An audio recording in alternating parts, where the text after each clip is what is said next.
जी नमस्कार। आज हम ऐसी दो विभूतियों से बात करने जा रहे हैं। किन्नर अखाड़ा की महामंडलेश्वर मां पवित्रानंद गिरी जी कुंभ में लगभग 2 महीने से अधिक समय किन्नर अखाड़ा में रह के आई हैं और प्रतिदिन हजारों की संख्या में भक्त इनके पास आ रहे थे देश विदेश से। और साथ में हमारे मास्टर जी, मेरा तो आज पहली बार इनसे साक्षात्कार हुआ है, लेकिन मैं इतना प्रभावित हुआ हूं। और आप भी कुंभ होके आए हैं और आप दोनों से हम कुछ बातचीत करेंगे ताकि आपको कुंभ की असली वजह मालूम हो सके। तो मैं दोनों को हृदय से प्रणाम करता हूं, साष्टांग प्रणाम करता हूं। और मेरा प्रश्न ये है, सबसे पहला, कुंभ सब जानते हैं, महाकुंभ भी हुआ, कुंभ कब से आरंभ हुआ है और कुंभ क्यों होता है, ये अभी भी हमारे भारत की 90% आबादी को नहीं मालूम है। तो कृपया आप दोनों एक एक करके बताएं कि कुंभ कब से आरंभ हुआ और कुंभ क्यों होता है। जी। मुझे कहीं ना कहीं लगता है कि कुंभ का जो आरंभ है, मैंने नहीं देखा कि कब अमृत मंथन हुआ। मैंने नहीं देखा कौन मोहिनी जो कलश है वो किधर लेके गई। मैंने नहीं देखा कि शिव जी ने जो विष था वो अपने कंठ में रखा, और जो अच्छे अमृत थे वो अमृत को लेके मोहिनी कहाँ कहाँ चली, क्योंकि उस वक्त उस टाइम में नहीं थी। हमने तो सिर्फ पुराणों में पढ़ा है, हमने हर जगह इसका विश्लेषण होता है, हम कथाओं में सुनते हैं कि अमृत मंथन हुआ, समुद्र मंथन होने के बाद उसमें से हीरे मोती जवाहरात क्या क्या निकला। कोई राक्षस जाति का था, कोई वैष्णव था, कोई सात्विक था। तो ऐसे कितने प्रकार के वहाँ पे लोग आए, देव देवता आए, और उसमें से एक विष्णु ने एक अच्छा भारी रूप एक मोहिनी का लेकर, क्योंकि उन्हें कहीं ना कहीं अपने धर्म को, अपने वास्तविकता को आगे लेके चलना था, और इसी रूप में मोहिनी वो कलश लेके वहाँ से इधर उधर जा रही थी, और वही राक्षस जो थे वो उनके पीछे थे, लेकिन उन्होंने सबको ललचाया और ऐसी जगह पे वो अमृत के 4-4 बूंद गिरे। वो झलके, वो जानबूझ के डाले नहीं गए। जब वो भ्रमण कर रही थी वो कलश को लेके, तो वो ऐसी जगह 4 बूंद झलक के गिरे जिसका नाम है उज्जैन, हरिद्वार, प्रयागराज और नासिक। तो कहीं ना कहीं आज भी बहुत सारी ऐसी दुविधाएं मन में चलती हैं कि हम जब ये सोचते हैं और हमें कोई पूछता है कुंभ क्यों होता है, कैसे होता है, और ऐसे कैसे, किसने देखे कि 4 बूंद कहाँ गिरे और 4 ही क्यों गिरे। कलश में अगर इतनी सारी बड़ा कलश था और इतना सारा उसमें जल था, तो 4 ही बूंद का मतलब क्या है, ये मैं हमेशा अपने आप को पूछती हूँ। और मुझे लगता है कि मेरे से जो वरिष्ठ हैं, मेरे से जो संत समाज के लोग हैं, कई बार पूछने की कोशिश की, लेकिन कहीं ना कहीं वो चीज़ सामने आई नहीं कि कौन किस तरह से उसको बताए, समझाए कि ये सही कारण है कि यही जल था जो अमृत बन के कहाँ कहाँ छलका। लेकिन आज भी मैं उस कंफ्यूजन में हूँ।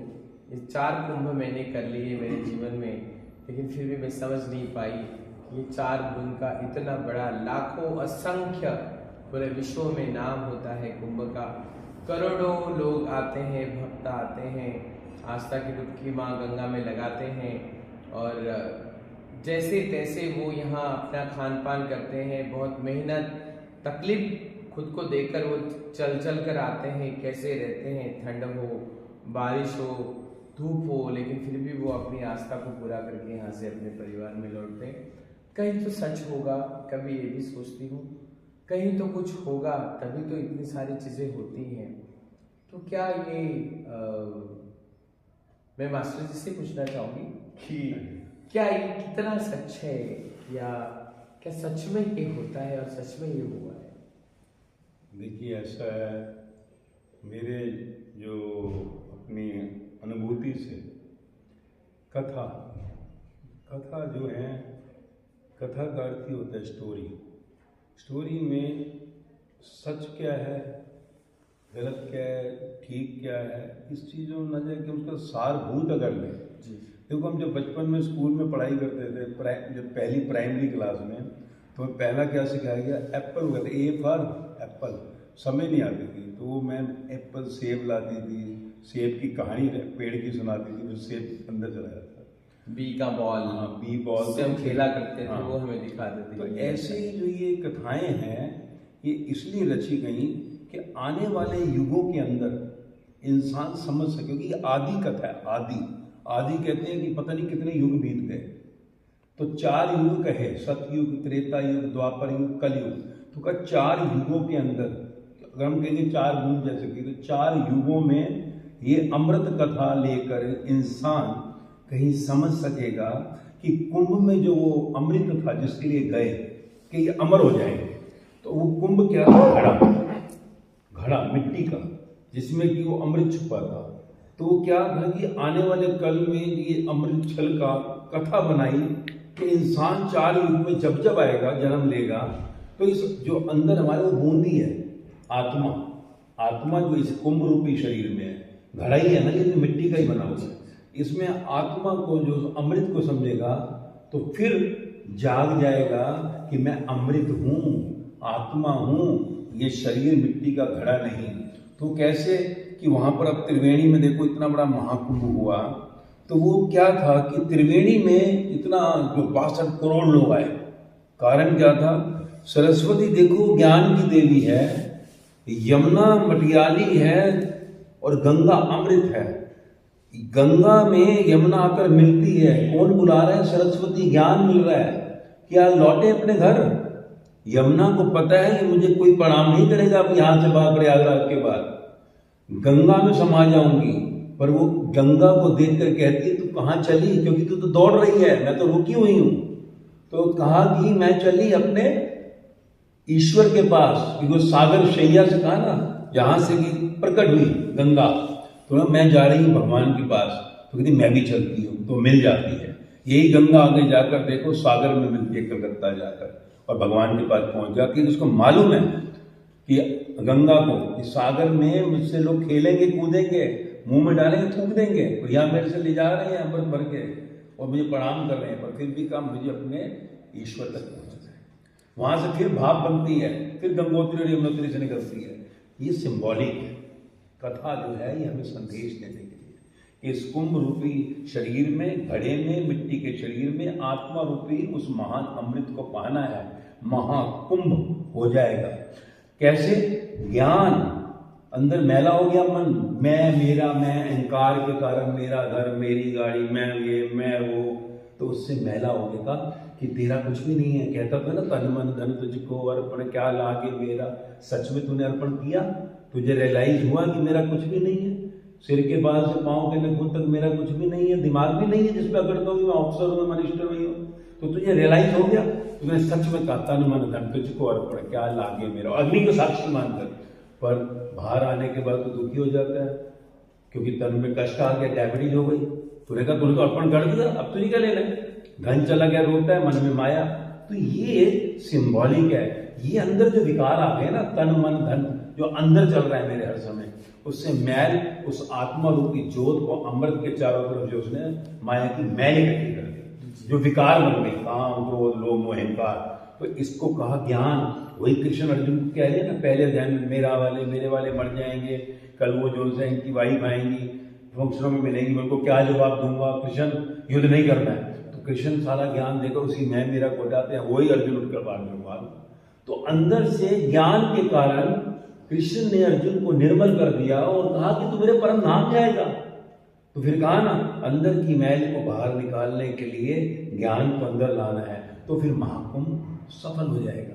नहीं तो महाकुंभ का बाहरी स्नान हुआ, आंतरिक नहीं हुआ, तो ये फायदा ही नहीं है। ऐसे नोट एक तरफ छपा है, दूसरे से नहीं। तो ये कथाएं जो हैं हमें संदेश देने के लिए, क्या हुआ नहीं हुआ हम नहीं जानते, पर जो संदेश बड़ा प्यारा है कि ज्ञान में बुलाया, गंगा जो मैली हो गई, यमुना हो गई, सब सागर से उठाए और वो वापिस आके मिलती है और फिर अपने परमात्मा के चरणों में। नहीं तो करोड़ों प्रणाम करें तो हिलते नहीं वहां से, भाई मैं ये सम्मान करूं, मैं इससे क्यों लूं। तो वो जा रही है क्योंकि अपने घर जाना है। हम भी मरना है शरीर ने एक दिन।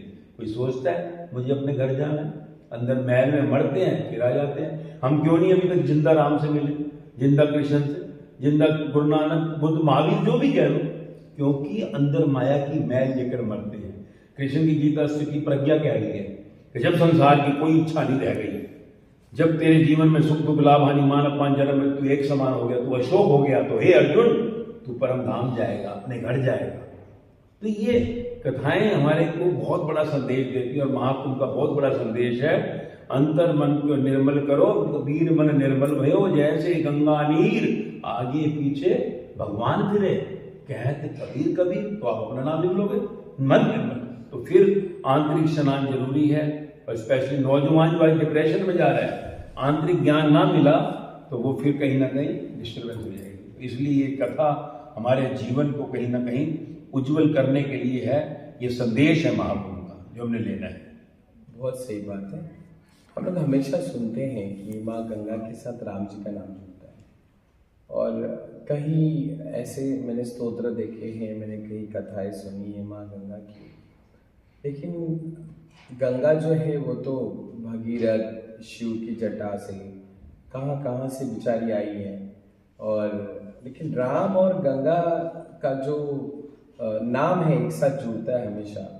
बहुत सारी ऐसी चीज़ें, राम तेरी गंगा मैली, या फिर राम जी का उस गंगा से जाना, और हर वक्त राम जी का नाम गंगा जी से संबोधित करना।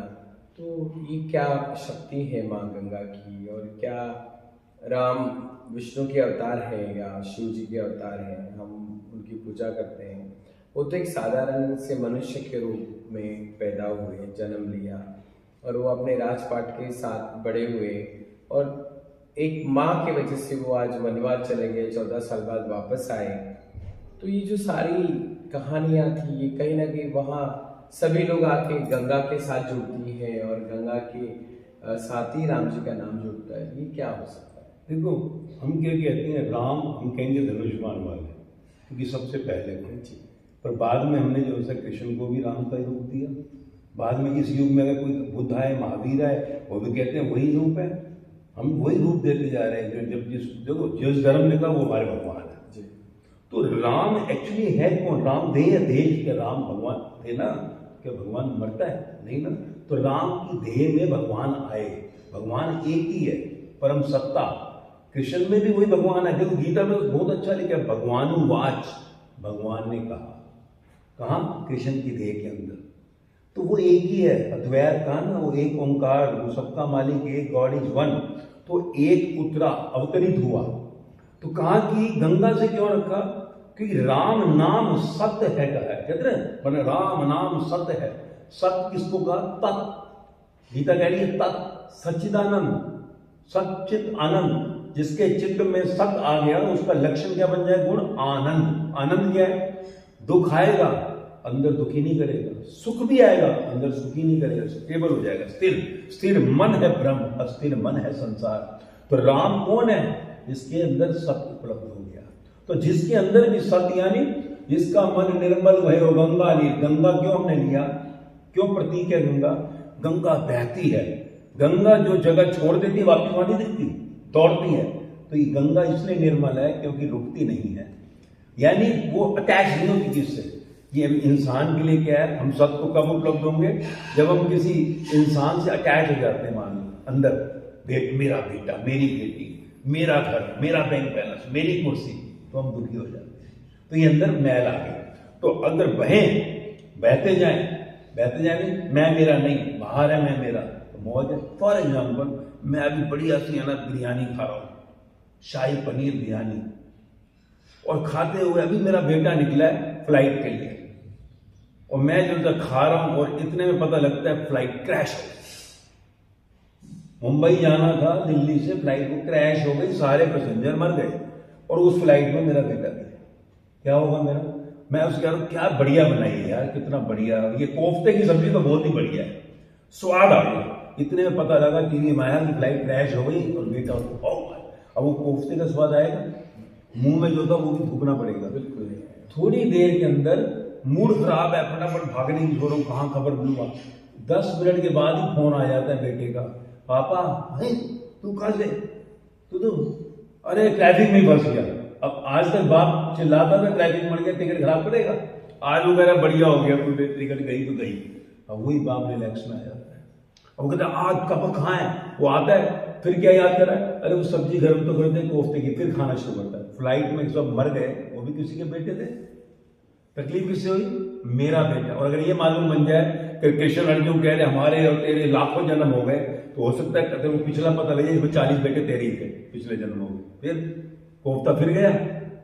तो मेरा अटैचमेंट जो अंदर गया, गंगा को यमुना बना दिया, रुक गया। तो अटैचमेंट, घर मेरा है बंगला, इसमें कब तक रहेगा, बाहर निकलेगा। तो अटैचमेंट किसी संबंध से, किसी पदार्थ से, किसी स्थान से जब अंदर चली जाती है तो वो मैला हो गया। तो उसको यमुना से हमने दिखा दिया। गंगा निर्मल है, रुकती नहीं, अटैच नहीं होती, मौज लेती, भागती है। अल्लाहबाद को पता है प्रयागराज में इतने प्रणाम कर रहे हैं, रुक जाती हूँ ना, पर जिसको हो गया प्रणाम वो जाए जा रही है, वो दौड़ती है अपने परमात्मा के पास, पर वो मैसेज दे रही है। ऐसे हमको भी संसार में विजिट करने आए थे, घूमने, देखो और जाओ। वही कृष्ण गीता में कह रहे हैं, क्या ये क्या मेरा मेरा मेरा करता है, कभी ऐसा नहीं है नहीं था, और आज जो तेरा कल किसी और का था किसी और का हो जाएगा। तो समझना है, तो ये प्रतीकात्मक है। तो राम नाम सत्य है, सत्य मानो तत्व है, सच्चिदानंद है, परमात्मा है। कौन है, जिसके अंदर सत्य आ गया, परमात्मा अवतरित होगा।